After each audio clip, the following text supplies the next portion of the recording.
What if the reason you're stressed about money isn't because you're broke, but because you were handed the wrong roadmap? Think about it. Most of us were told the same story growing up. Work hard, get a stable job, save a little, retire at 65. And then, what? Enjoy life when your knees hurt and your energy is gone? Something about that never made sense, right? This is exactly where our journey starts. Because you're not lazy, you're not unmotivated, you're not behind. You're just operating inside a system designed for survival, not freedom. And today, we're going to shift that. But here's where it gets interesting. There are 3 financial paths you can walk, and only one leads to freedom while you're young enough to enjoy it. Let's break them down. The sidewalk. Destination, poverty. The first path is called the sidewalk. You've seen this one everywhere. It's the live for today lifestyle. Spend now, think later. Swipe the card, deal with it next month. But here's the painful irony.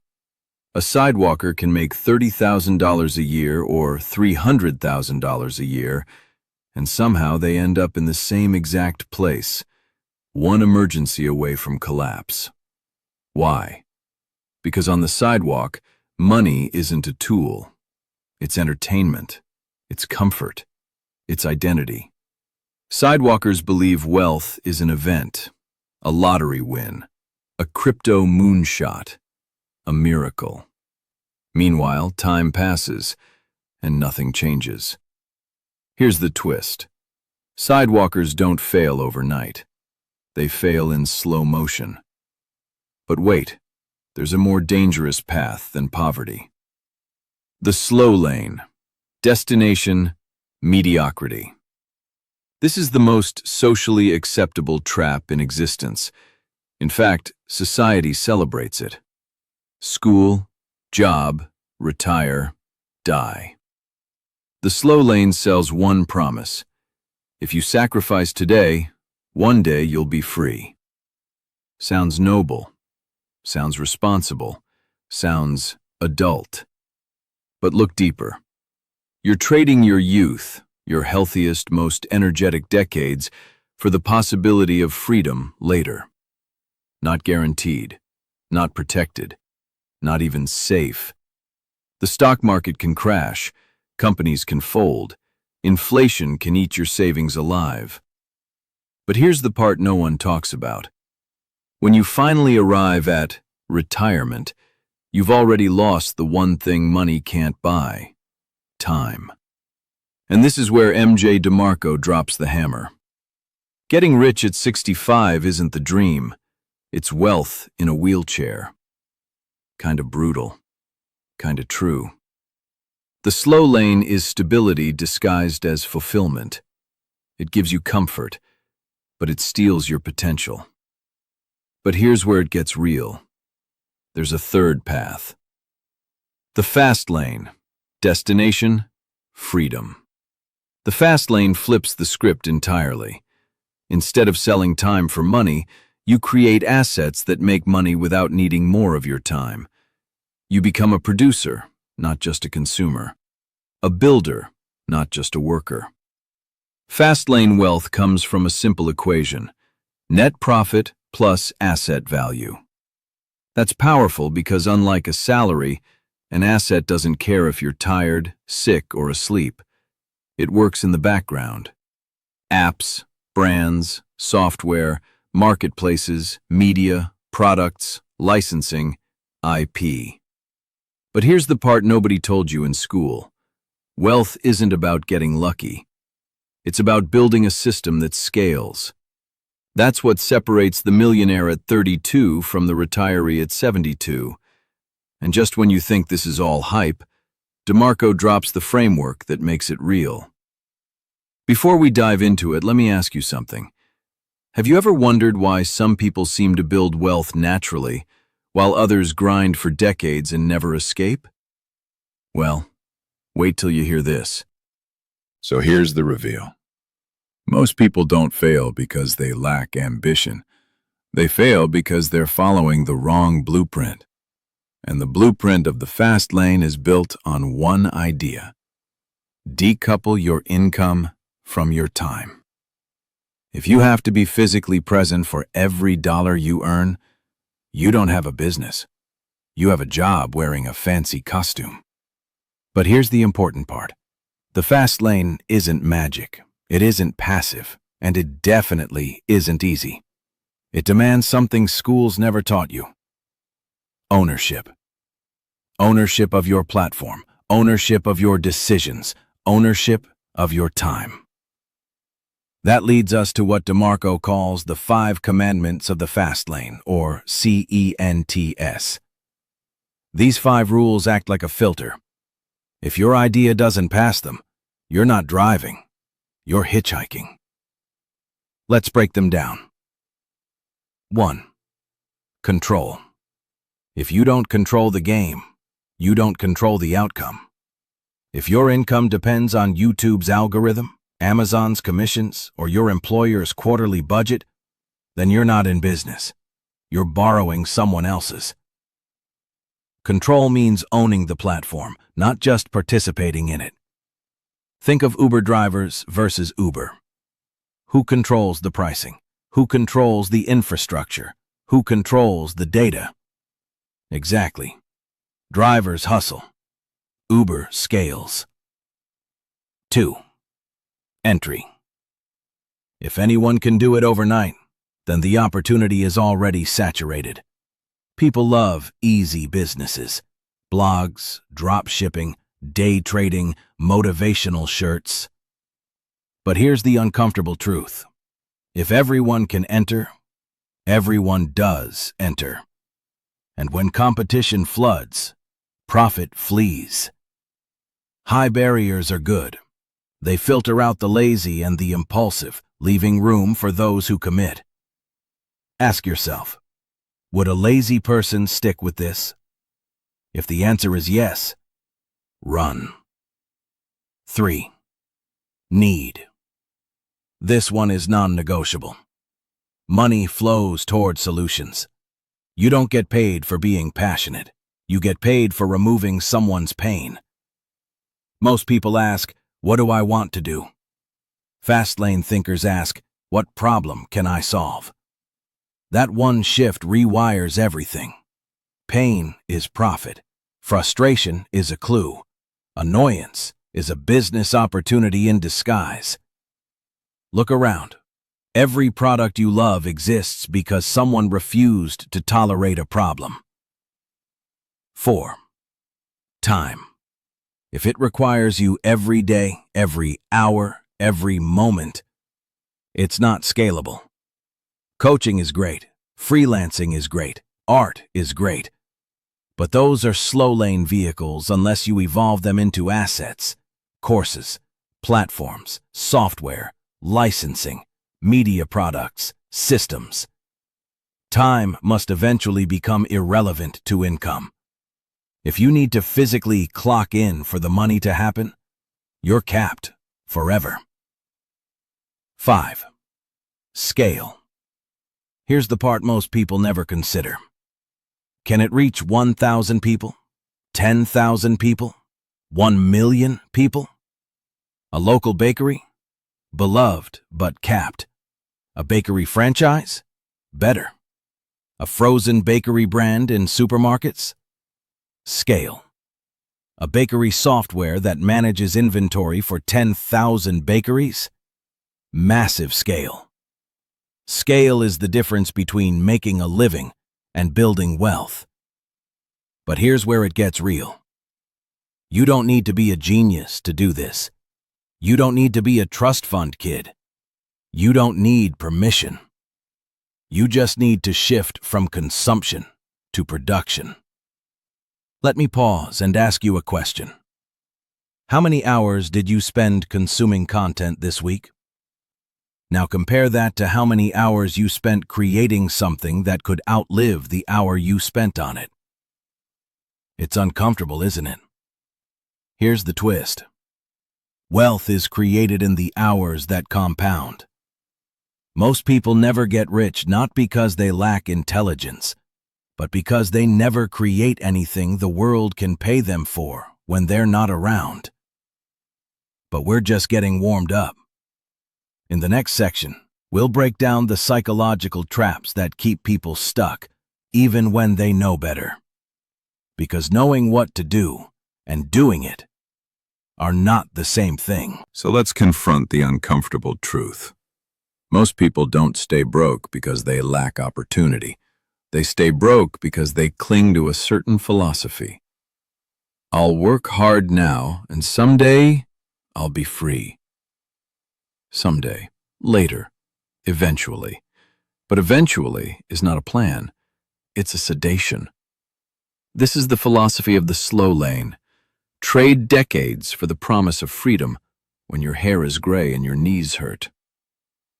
DeMarco has a brutal name for this, greater than wealth in a wheelchair.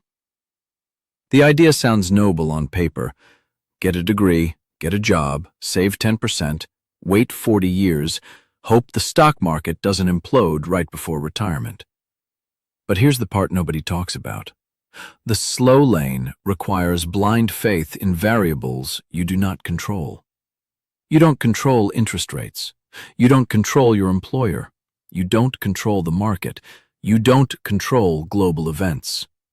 You're basically betting your entire life on a plan you can't influence. And yet, society glorifies it as the responsible path. But here's where the story pivots. The fast lane demands a different currency. Most people think the most valuable currency is money. It's not. The highest currency is time. Money lost can be remade. Time lost cannot be refunded.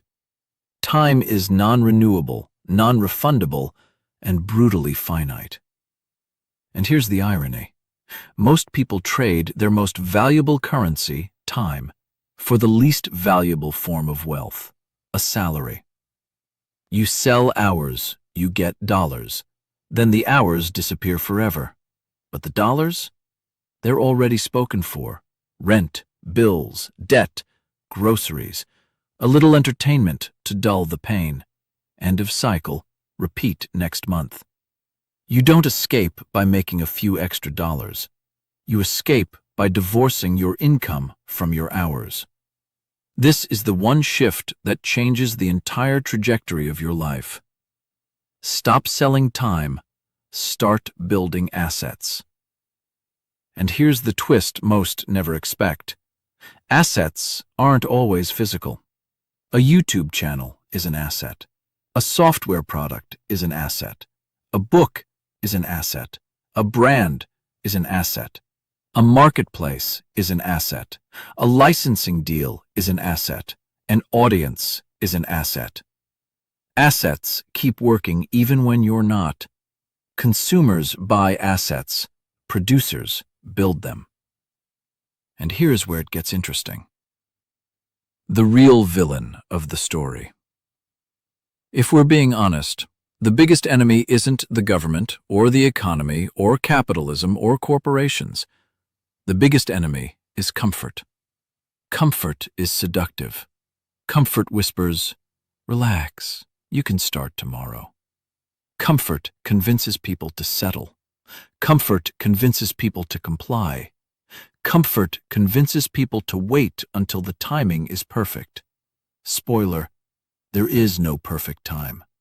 You either build while it's inconvenient, or you don't build at all. Wait till you hear this. The slow lane doesn't fail because it's morally wrong. It fails because it assumes you will still have energy, mobility, fire, and life at age 65. But here's the plot twist. Time doesn't just take your hours. It takes your options. By the time most people are finally free, they're too tired, too old, or too broken to use the freedom. The fast lane flips that script. Buy your time back early enough to enjoy it, not at 65, not at the finish line, but during the prime years of your life, when you can run, explore, travel, build, fail, try again, and live. The first choice. Every hero's journey begins with a fork in the road. This story is no different. Path 1, work for money. Path 2, make money work for you. The average person never realizes those are two different games. But here's where it gets real. In the next section, we'll break down the psychological traps that keep people on the slow lane even after they know better, and how to escape them without blowing up your life overnight. Because getting wealthy without chasing wealth requires something most people never master: self-awareness. So now that we've exposed the blueprint, it's time to look at the part most people ignore. Why don't they switch? Why don't they escape? Why don't they choose the fast lane, even after understanding it? It's not because they're stupid. It's not because they don't have ideas. It's not because they lack ambition. It's because the slow lane is psychologically engineered to feel safe. Predictable paycheck, predictable routine, predictable expectations. And humans love predictability, even if it traps them. There's another villain hidden here too: fear. Fear of failing, fear of losing money, fear of looking dumb, fear of judgment, fear of stepping outside the script. The world praises comfort and punishes risk-takers until those risk-takers win. Then suddenly, everyone admires them. But here's the twist. You don't get the rewards without the risk. You don't get leverage without stepping out of the predictable lanes. The exit strategy: become a producer. DeMarco's entire philosophy can be reduced to one surgical shift. Stop consuming more than you produce. Consumers buy products. Producers build products. Consumers scroll. Producers create. Consumers complain. Producers solve. Consumers want results. Producers build systems. Here's the part that stings a bit. Most people could change lanes, but they won't, because they're secretly addicted to consumption. And consumption feels good. It's instant. It's dopamine. It's comfort. Production feels uncomfortable. It demands patience, testing, uncertainty, and delayed gratification. But that's exactly why production builds wealth, because most people avoid it. The law of affection. Now for the gold. DeMarco reveals one of the most important wealth principles ever written. To make millions, you must affect millions. You don't earn based on time. You earn based on impact. There's two ways to scale impact: provide small value to many people, or provide massive value to a few. Either path can work, but both require you to stop living life as a spectator. This is where building wealth without chasing wealth comes into play. Because here's the paradox. When you chase wealth, it runs. When you chase value, wealth follows. The secret no one expects. Most people think rich people love money. But the real ones? They love freedom. Freedom from schedules. Freedom from permission. Freedom from alarm clocks. Freedom from asking, "Can I take time off?" Freedom to work because they want to, not because they must. The slow lane sells freedom as a reward at the end of life. The fast lane demands freedom as a requirement for life. This is why the fast lane isn't about Ferraris or mansions or flexing on Instagram. It's about buying back the one thing you can never earn again: time. The viewer as the hero. So now let's place you in the story. If you're listening to this, you're likely somewhere between frustration and awakening. You feel like you're meant for more, but you're trapped between bills and expectations. You don't want to grind until you're old. You don't want wealth in a wheelchair. You don't want your best years traded for rent and inflation. You want to build something that gives you leverage, not just survival. And here's the important part. You don't need to quit your job tomorrow. You don't need to risk everything. You don't need to uproot your life. You just need to shift lanes. Start asking different questions. What can I build that serves others? What problem can I solve? What skill can I scale? What system can I create? What asset can I own? Because wealth isn't something you chase, it's something you position yourself for. And when you do, wealth stops being a distant dream and becomes an outcome of who you've become. Final takeaway. There are 3 roads: the sidewalk, poverty; the slow lane, mediocrity; the fast lane, freedom. Most people will never leave the first 2, not because they can't, but because they won't. But if you're still here listening to this, you're already different. You're already thinking bigger. You're already questioning the script. And that's where transformation begins. Because wealth doesn't belong to the lucky. If this hit you in the chest, don't just scroll. Hit subscribe and start walking toward the life you actually want while you're still young enough to enjoy it.